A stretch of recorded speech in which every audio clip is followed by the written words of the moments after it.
episódio 14 de Jujutsu Kaisen, e mais uma das maldições finalmente entra em combate, e o poder do Dagon é simplesmente assustador, para dizer o mínimo, e esse episódio terminou de forma, como posso falar para vocês, gargalhantemente. Vocês têm que ver até o final esse vídeo, eu te garanto que você vai gostar. Então, sejam bem-vindos a mais um vídeo do canal Pocotaku.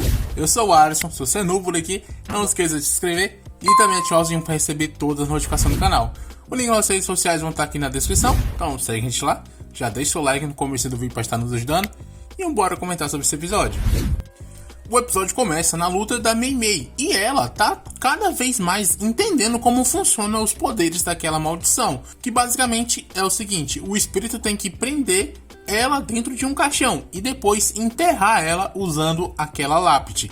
E logo em seguida ele tem que começar uma contagem até 3. Se a contagem der certo, ela vai ser infectada e vai de Vasco. E ela, sabendo disso, ela tá se saindo super bem, porque antes da contagem zerar, mesmo sendo presa no caixão e enterrada pela lápide, ela consegue quebrar aquilo tudo muito facilmente. E mesmo se saindo bem, ela não quer continuar naquela situação, porque ela sabe que se for acertada mais 2 vezes, ela realmente vai de Vasco. Então ela utiliza um dos seus corvos de isca para entender mais ainda a técnica.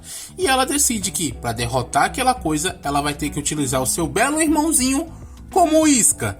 E ele aceita isso de boa com um sorriso no rosto.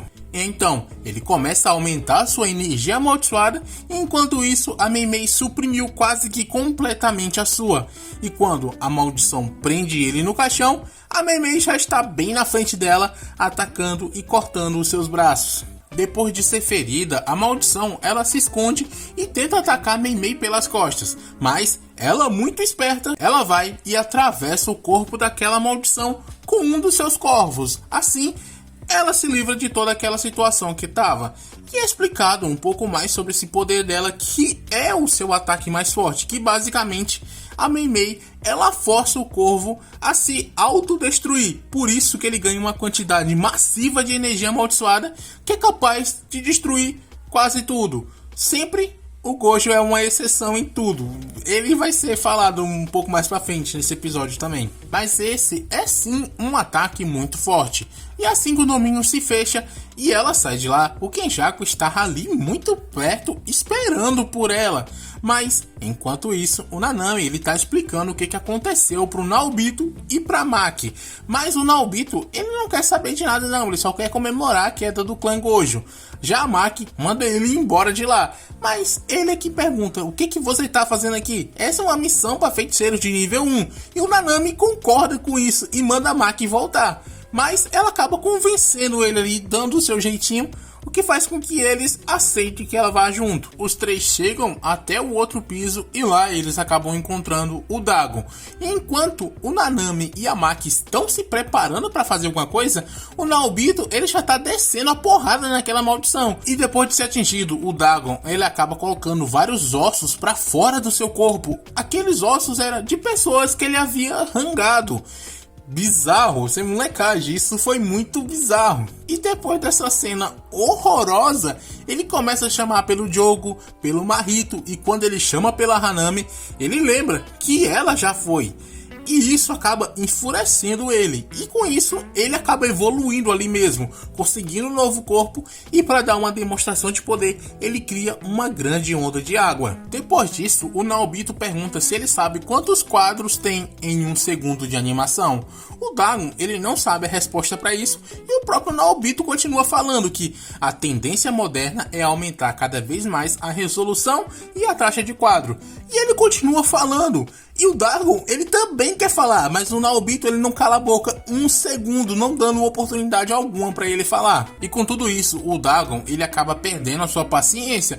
E quando ele vai tentar atacar o Naobito, o Nanami é quem ataca ele primeiro. Mas ele consegue se defender. A Maki também tenta atacar e novamente ele se defende. E com isso, o Naobito aparece atrás dele e toca no seu corpo, prendendo ele em um frame. Ele joga em direção do Nanami para ele tentar acabar com a maldição, mas nenhum desses vários ataques tem resultado nenhum. E para terminar de completar, o Dagon cria uma espécie de escudo de água em volta do seu corpo. E o Naobito, vendo aquilo dali, sabendo que as maldições têm várias técnicas para ser usada, ele fala que eles é quem vão atacar primeiro para acabar com tudo isso de uma vez só. Os três tentam atacar ele junto, mas o Dagon ele resolve que vai fugir de lá. Mas o Naobito, ele não é besta, ele não vai deixar as coisas assim tão fácil. E vai atrás da maldição e começa a espancar ela. Depois de apanhar um cadinho, o Dagon ele começa a perceber que não tá conseguindo utilizar os seus poderes por causa do Naobito. E ele tenta acabar com ele primeiro, mas aquele velho é muito rápido. E com isso é explicado sobre o feitiço de projeção, que é a técnica do Naobito Zenin. Ele consegue dividir um segundo em 24 quadros, e isso permite que ele possa armar as ações criadas nesses quadros, desde o começo. E enquanto esse encantamento está ativo, qualquer pessoa que for tocada pelo Naobito pode ter as suas ações mudadas ao seu bem querer. Ele pode fazer isso dependendo desses 24 quadros. Essa técnica é tão absurda que ela tem apenas uma fraqueza, que é o fato de que as ações definidas não podem ser editadas. Mas o Naobito consegue superar isso muito bem devido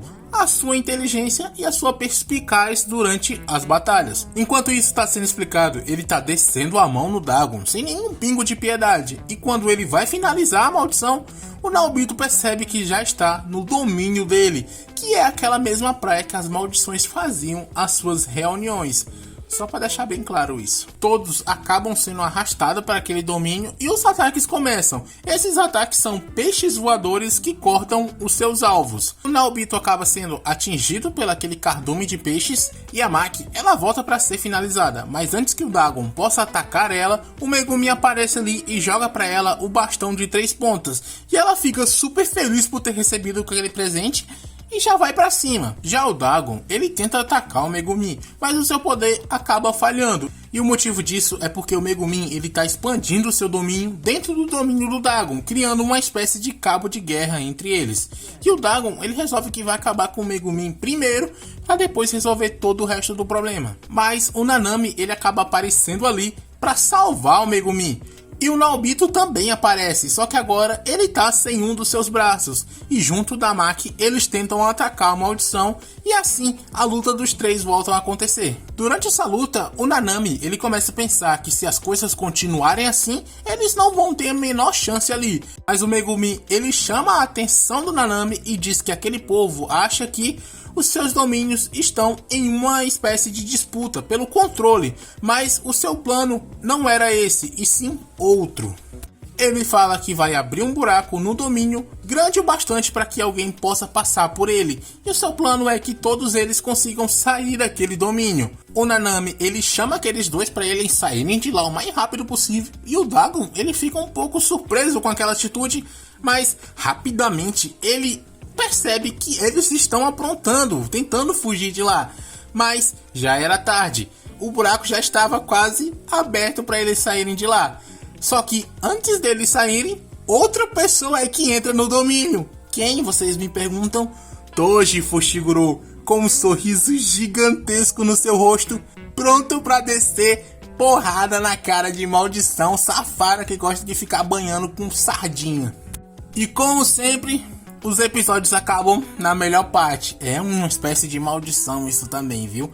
Por isso, se você ainda não deixou seu like, essa maldição vai te perseguir, eu tô te falando sério. Deixe seu like, se inscreva se você ainda não se inscreveu e comente o que você achou sobre esse episódio e também sobre o nosso vídeo. Assista nossos outros vídeos que estão passando aqui na tela nesse momento. E no mais, era só isso. Valeu, falou!